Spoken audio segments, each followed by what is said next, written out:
अगर वंदे मातरम मैडम कौमियत का मियार है तो फिर सवाल यह है कि हसरत मोहानी की कौमियत क्या थी जिसने इनकलाब जिंदाबाद का नारा दिया? अगर यूसुफ मेहरली ने quit India Simon go back का नारा दिया तो उसकी कौमियत क्या थी? अगर हैदराबाद से मौलवी अलाउद्दीन जो मक्का मस्जिद का पहला मुजरिम है काला पानी में, और तूरेबाज खान जो मारकर लाश को लटका दिया गया था हैदराबाद में 8 दिन तक, उसकी कौमियत क्या थी? अगर इनायतुल्लाह काफी जो जिहाद का फतवा अंग्रेजों के खिलाफ दिया मुरादाबाद में, जब उनको 2 दिन में फांसी की सजा दी गई, और जब फांसी की सजा के ओर जा रहे हैं तो इनायतुल्लाह मौलाना काफी की जबान पर क्या था? वो रसूलुल्लाह हमारे प्रॉफिट की नात पढ़ रहे थे। क्या पढ़ रहे थे? कोई गुल बाकी रहेगा ना चमन रह जाएगा, पर रसूलुल्लाह का दीन हसन रह जाएगा। तो उनकी कौमियत क्या थी?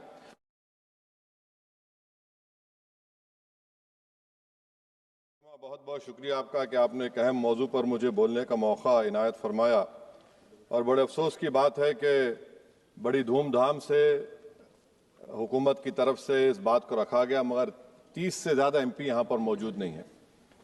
मैडम, पहले तो मैं वज़ीर आज़म की इस बात की मजम्मत करता हूँ और उनको बताना चाहूँगा कि जिना के बारे में उन्होंने जो कहा था, हम तो जिना के सख्त मुखालिफ है, इसलिए भारत को अपना वतन माने, मगर 42 में आपके प्यारे वीर और जिना की पार्टी ने नॉर्थ वेस्ट फ्रंटियर, सिंध और बंगाल में मिलकर हुकूमत चलाई, और उस हुकूमत ने 1.5 लाख हिंदू और मुसलमानों को अंग्रेजों की फौज में शामिल कराया ताकि वो लड़े। तो किसी शायर ने अच्छा कहा था वजीर आजम के बारे में कि फरेब देकर जमाने को पारसा ना बनिए, इन्हें कहो कि वो बंदा बने खुदा ना बने, अमीर शहर यही चाहता या हजरत कि हमारी चीख गले में रहे सदा ना बने। दूसरी बात मैडम, हमारे वजीर दिफा जनाब राजनाथ सिंह साहब ने बड़ा ही अजीब व गरीब और तकलीफ दे बात कही उम्मुल मोमिनीन के बारे में और उम्मुल किताब के बारे में। उम्मुल मोमिनीन उनको कहते हैं जो हमारे प्रॉफिट मोहम्मद सल्लल्लाहु अलैहि वसल्लम की वाइफ हैं। वो हम तमाम मुसलमानों की माँ, हम उनको तस्वुर करते हैं, मगर हम उनकी इबादत नहीं करते। हम अपनी माँ की इबादत नहीं करते। उम्मुल किताब कुरान है, हम कुरान की इबादत नहीं करते। कुरान अल्लाह का भिजावा कलाम है। तो उसके बारे में भी शायर ने अच्छा कहा कि खबर नहीं जिन्हें अपने दीन और मजहब की, हमें वो दीन का मतलब सिखाने निकले हैं। अहम बात यह है कि मैडम, हमारे मुल्क का आइन का इस लफ्ज से आगाज होता है वी द पीपल। इसका आगाज भारत माता के नाम से नहीं होता है। हमारे संविधान का जो प्रियम्बल है वो क्या कहता है? Liberty of thought, expression, belief, faith and worship. अगर दस्तूर का ये पहला सफा ये बात करता है तो फिर कैसे किसी शहरी को किसी खुदा, देवी, देवता की इबादत करने पर या सजदा करने पर मजबूर किया जा सकता है? आप ही की पार्टी से आज की जो बातें हुई है इसी कब हो रही हैं।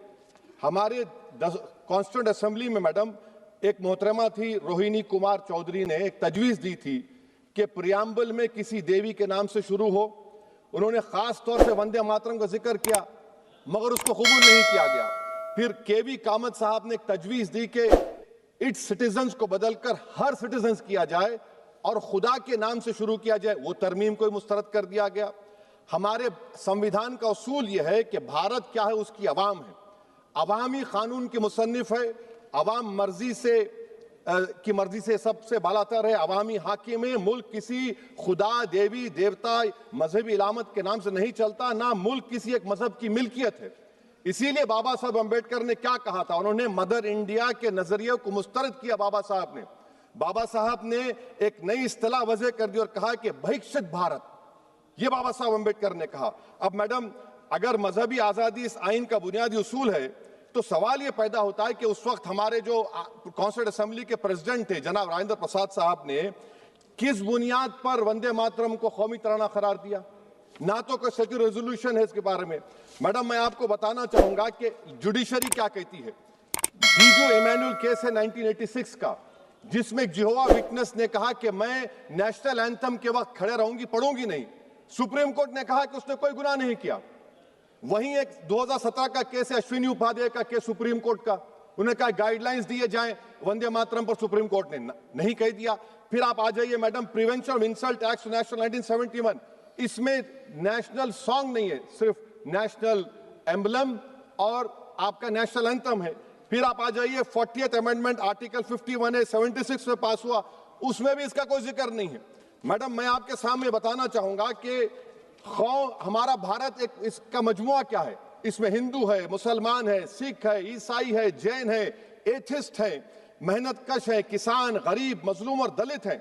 मगर अगर जो तकारीर आज हमने यहां पर सुनी और बाहर जो सुनते हैं, अगर भारत को देवी कहने और उसके आगे सजदा करने, तो दरअसल कौम परस्ती को, वतन से मोहब्बत को मजहब में तब्दील कर रहे। और फिर यहां पर बोल रहे कि अगर भारत में रहना है तो वंदे मातरम गाना पड़ेगा। भाई ये तो संविधान के खिलाफ है, सुप्रीम कोर्ट के जजमेंट के खिलाफ है। अगर वंदे मातरम मैडम कौमियत का मियार है, तो फिर सवाल यह है कि हसरत मोहानी की कौमियत क्या थी जिसने इनकलाब जिंदाबाद का नारा दिया? अगर यूसुफ मेहरली ने quit India Simon go back का नारा दिया तो उसकी कौमियत क्या थी? अगर हैदराबाद से मौलवी अलाउद्दीन जो मक्का मस्जिद का पहला मुजरिम है काला पानी में, और तुरेबाज खान जो मारकर लाश को लटका दिया गया था हैदराबाद में 8 दिन तक, उसकी कौमियत क्या थी? अगर इनायतुल्लाह काफी जो जिहाद का फतवा अंग्रेजों के खिलाफ दिया मुरादाबाद में, जब उनको 2 दिन में फांसी की सजा दी गई, और जब फांसी की सजा के ओर जा रहे हैं तो इनायतुल्लाह मौलाना काफी की जबान पर क्या था? वो रसूलुल्लाह हमारे प्रॉफिट की नात पढ़ रहे थे। क्या पढ़ रहे थे? कोई गुल बाकी रहेगा ना चमन रह जाएगा, पर रसूलुल्लाह का दीन हसन रह जाएगा। तो उनकी कौमियत क्या थी? माल्टा की जेल में महमूदुल हसन, हुसैन अहमद मदनी 6 महीने माल्टा की जेल की ग्राउंड में पड़े रहे, उनकी कौमियत क्या थी? अल्लामा फजल खैराबादी का उसल काला पानी का पुकार पुकार कर इनसे पूछ रहा है, जो वहीं पर मर गए, खबर वहां पर है, बताओ मेरी कौमियत क्या थी? मैडम मैं एक मुसलमान हूं, मैं इस्लाम को मानने वाला बावकार इंसान हूं, और मेरे मजहब की बुनियादी तालीम तौहीद है, ला इलाहा इल्लल्लाह, नहीं है कोई खुदा सिवा अल्लाह के। और कुरान में अल्लाह क्या बोल रहा? इय्याका नाबुदु इय्याका नस्तईन, तुम मेरी इबादत करो, मुझे मानो। मुझे कहां से मिल रहा?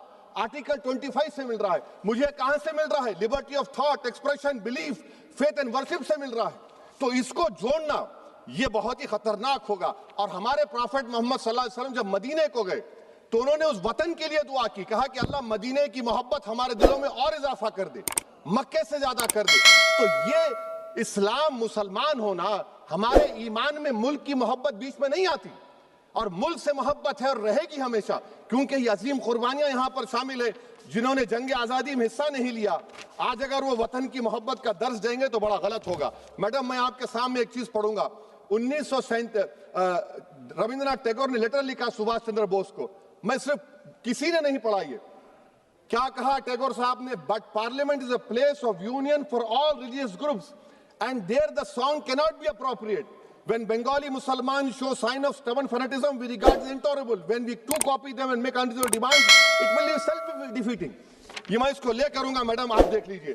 फिर दूसरी तरफ मैडम आप आ जाइए, मैं यहाँ पर बैठकर, हाँ जितने तकारीर यहाँ पर हुए सब जनगण मन पर तनकीद किए, तो मैडम मुझे ये कहना पड़ेगा कि जनगण मन पर आप लोग इतनी तकलीफ क्यों उठा रहे हैं? आखिर इतनी तकलीफ क्यों है? तो मैं जब जाकर देखा तो मुझे 28 दिसंबर का ऑर्गेनाइजर मैगजीन का आर्टिकल मिला, जिसमें ऑर्गेनाइजर लिखता है कि what is the moral sanction behind government choice of Janagana Mana, except that it can be made an item of entertainment at the sumptuous parties thrown by government officials. आप बताइए इसका बोलेंगे आप? और फिर उसके काइंड कैसा करते हैं? It will mean we can not love our motherhood. Madam please, it will mean that Vande Mataram is buried alive with the word Jangan Mana on the tombstone, for the tomb will also be of Jangan Mana of the will of the people. इस पर आप क्या बोलेंगे? Madam मैं आपको ये बताना चाह रहा हूं कि वतन की मोहब्बत हमारे लिए बहुत अहम है, मगर ये बताइए हमको कि अभी मैडम यहाँ पर आनंद मठ के बारे में बहुत कुछ कहा गया। मैं सिर्फ 2 मिसालें आपको देता हूं। आनंद मठ के पेज नंबर 70 और 80 को पढ़ लीजिए। इसके बाद सनातन जहां मुसलमानों के घर पाते थे, इन्हें आग लगा देते थे। आप पेज नंबर 98 पढ़िए, हमें सिर्फ इन मुसलमानों को जड़ से खत्म करना है क्योंकि खुदा के दुश्मन बन चुके हैं। फिर आप पेज नंबर 115-16 दीजिए, फिर मुख्तलिफ इलाकों में मुसलमानों को सदा देने के लिए भेजे जाते, जहां मुसलमान आबादी नजर आती जला दिया जाता।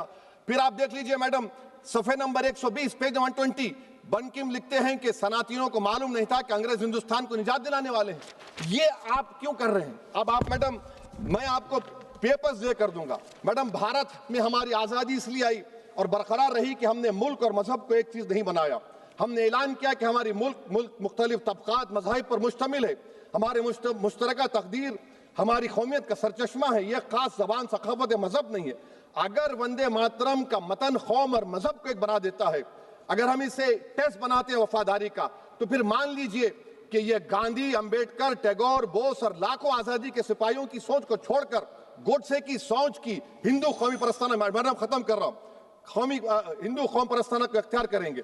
मुझे वतन से बेइंतहा मोहब्बत है मैडम, और इंशाल्लाह हमेशा रहेगी, मगर बावजूद इसके कि मेरी मस्जिद, मेरी इबादत गाह, मेरे कपड़े, मेरे कारोबार पर हमले होते, मगर मैं फिर भी कहता हूं कि वतन मेरा, हर वतन को हम छोड़कर नहीं जाएंगे।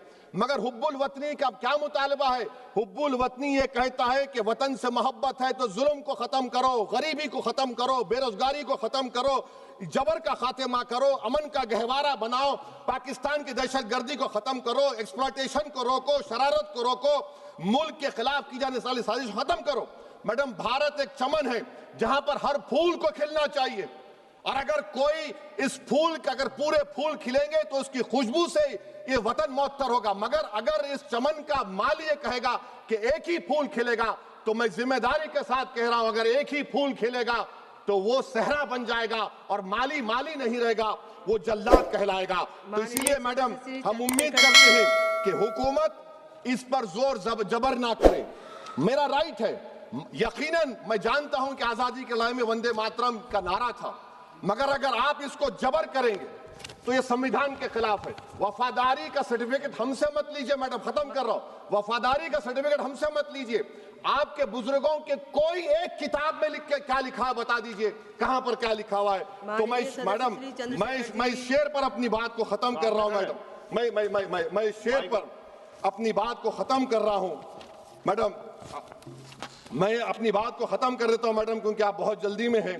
कि भारत जिंदाबाद, हिंदू मुसलमान जिंदाबाद, दलित जिंदाबाद, ईसाई जिंदाबाद, आदिवासी जिंदाबाद, जो किसी खुदा को नहीं मानते वो भी जिंदाबाद, और मैडम सब पिछड़ा सब आ गया इसमें। तो हम उम्मीद करते कि इस रूह को आप समझेंगे, अगर आप सिर्फ अपनी आइडियोलॉजी को लेकर चलेंगे। और आखिर में मैडम, जनाब बंकिम चंद्रा साहब के बारे में मैं आपके सामने डॉक्यूमेंट लेकर रहा हूं कि उन्होंने बीए का एग्जाम पास नहीं किया था, 7 मार्क्स से फेल हो गए थे, ये भी रख रहा हूं। तो आप जिसको लिटरेरी जायंट बता रहे, ये नहीं है। बहुत बहुत शुक्रिया, धन्यवाद।